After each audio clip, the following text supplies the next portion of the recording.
नाशिकच्या नांदूर मध्यमेश्वर धरणातून 45,766 क्युसेक वेगानं पाण्याचा विसर्ग सुरू करण्यात आलाय। त्यामुळे गोदाघाट परिसरातील गावांना प्रशासनाकडून सतर्कतेचा इशारा देण्यात आलाय।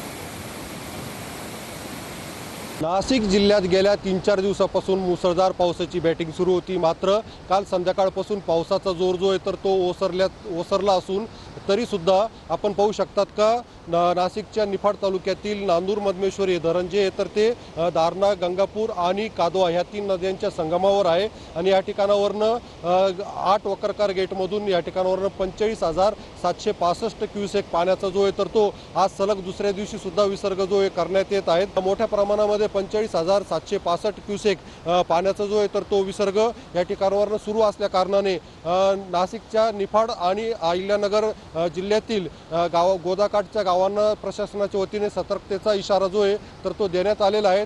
उमेश पारीख, TV9 मराठी, नांदूर मध्यमेश्वर, नाशिक।